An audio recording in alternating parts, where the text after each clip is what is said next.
Hello, lovely friends. Okay, I am starting here with a reading from Sunday, April 9th. This appears to be an unfinished poem, or unedited poem anyway. I've named it The Fair.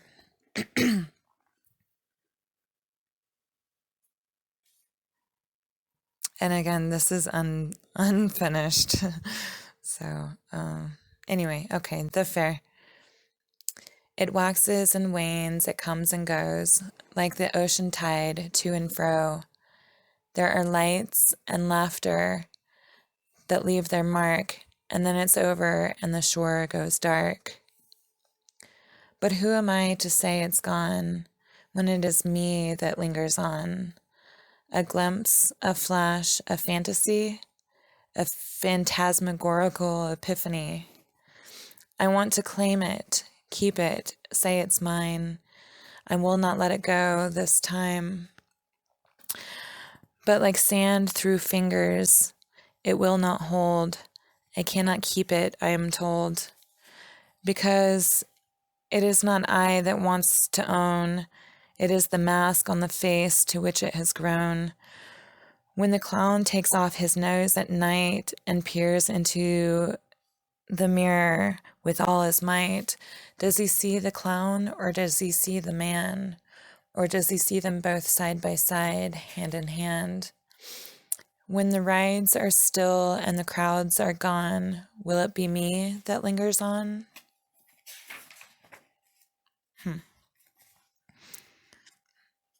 I don't know what to say about that. Okay, I'm just going to keep moving on. Friday, April 21st, 2017. Help, I need some self-care. I'm all out of sorts. I feel like I've lost myself again, lost myself to the stupid, meaningless bullshit of everyday superficiality. I hate it. I'm resorting to mindless numbing, and I've lost myself again. Sorry.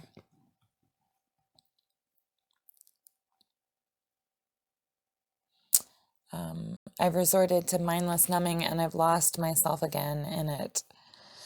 And now I feel insanely critical and depressed. I feel very much alone. I've exhausted all avenues of numbing my pain. I've been ignoring and running away, denying and faking, pretending like I'm a part of this world, but it has caught up to me. I lied to myself, convinced myself that I was doing that quote unquote living thing. And I had put down the books, put aside the studying, and busied myself. And I thought I was quote unquote living, but I'm still not engaged with life. I still put on the mask every day. I spend about 85% of my attention on what other people are thinking about me when I'm in public. What do I look like? Am I drawing their attention? Am I sending the right vibe? I can't even pay attention to what is going on around me. I'm so consumed inside my own head, preoccupied with my persona. I've become a goddamned narcissist. I can't believe it. It's not that I think that I'm that great. In fact, it's the opposite. I've got no legs to stand on, and so I have to fake it. The only thing that I've ever felt halfway good about is the way that I look, and so I put so much attention on that.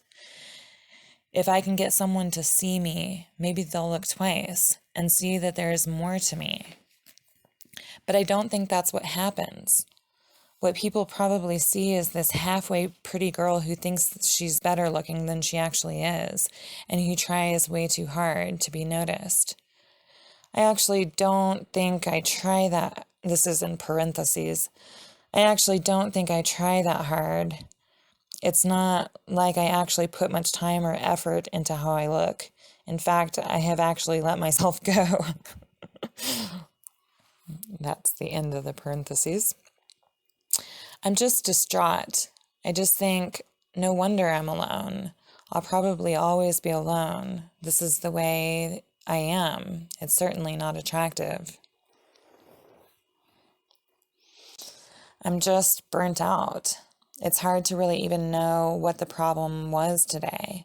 Maybe it was nothing more than the dreary weather. But I feel it in my bones, this melancholy, this depression, this sense of hopelessness, like, why do I even bother? The good doesn't last. I always come back to this dark place. Is it actually worth the effort? Am I lying to myself when I think I'm making improvements? I know one thing for certain. I have got to stay off of Facebook. I go on there and I see how happy past boyfriends are, who I don't actually even still want to be with their wives and kids. I see guys who I've had a crush on in the past with their pretty girlfriends and think, that's never going to be me again. I wasted my last chance on Alan, and now I'm even more fucked up than I was before him. Blah, blah, blah. What the fuck? I'm at such a loss as to what to do with myself. Frankly, at the moment, I just feel disgusted. I want to turn it off. I want to go numb. I want distraction. I want an escape. And I'm disgusted at myself for feeling that way. I'm disgusted at myself for the fact that I have been escaping. Ugh. It really wore me down today when I was out walking and time passed by. Sorry. It really wore me down today when I was out walking. Anytime I passed by someone, I felt like I had to smile and pretend to be happy. I just wanted to hide within myself and just be, but I felt like it wasn't okay for me to be in the mood that I was in. And it was exhausting putting all of that effort into pretending to be cheerful for the sake of strangers. And it also started this whole self-critical ball rolling. Why do I feel like it's not okay for me to be something other than happy? I guess it's probably something I learned growing up, but it's also about assumptions that I've made. I have these ideas or beliefs that people are not going to approve of me or want to be around me if I'm not happy. These beliefs about how I am supposed to be. But I didn't just make this stuff up with nothing backing it. I mean, there is some truth to it. Who wants to be around someone who's depressed? That's no fun. But then this all shows that I'm still basing my life around the goal of attracting someone to me. My ego really likes to claim things, to grab onto them and own them. It likes to acquire, especially people. I want to have a claim. I guess it makes me feel entitled to something from them. A good example is what happened with Chris in the Alan aftermath. It actually started before that, if I'm honest. I had a slight crush on him even while I was with Alan, especially when things were bad with Alan and I. And when it ended with Alan, I thought that Chris and I, would still be able to be friends. I fantasized and made our relationship bigger than it was, I guess. It was more important to me than it was to him. And because of the importance to me, I deluded myself into thinking that I was just as valued. And so I thought I had a right to feel betrayed by Chris's abandonment. My claim that I had on Chris made me feel like he was obligated to live up to my expectations of him. I was justified in feeling hurt.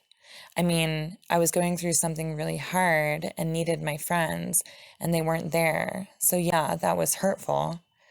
But what I've realized is that a lot of that hurt was my own doing, based on my unrealistic expectations that were, frankly, based on a fantasy. And that's what I mean about the way my ego likes to lay claim. It even does it to strangers, and for just split seconds. When I'm walking, my eyes are ever searching. And when a man lays his eyes on me, my ego feels this sense of accomplishment in that moment, like I'm powerful. For that split second while his eyes are on me, I own him. For that split second, I was powerful enough to make him see only me, to push his full awareness into me, solely, onto me solely. That's so fucking sad, pathetic. And it is, but I'm also being really hard on myself too. This is a coping mechanism, I know. Sometimes I need this to be seen, if only just for a second. It's better than feeling invisible. Sometimes I can't tell that I've made any progress at all. As time goes by and the length of my loneliness continues, it seems as though I'm just slipping further and further into intentional numbness. Ironically, with fake awakeness. Oh, sorry. As time goes by and the length of my loneliness continues, it seems as though I'm just slipping further and further into intentional numbness. Ironically, with fake awakeness. Because my ego likes to lay claim, because my ego likes to claim that I'm awake. That's part of my identity, my persona. I'm not one of those vapid, shallow people. I'm deep, I'm awake, blah, blah, blah. Damn it, this is hard. I guess I've fallen completely into spiritual materialism because I've had a selfish motive. It hasn't been pure. I've been doing all this work in order to make myself feel better. So it's all been my ego trying to make myself feel more real and secure. It's been puffing itself up with how spiritual I'm becoming, how great it is that I'm an activist, how awake I am to the state of the world. But I'm not. It's more masks, more layers, more walls I'm building up around myself, trying to prove to myself and the world that I'm worth something. Love me, see me, I have value. And on days like today, when I can't completely fool myself, I resort to self-criticism. You're not playing the part well enough. You're not believable. Smile more. And then I wear myself out.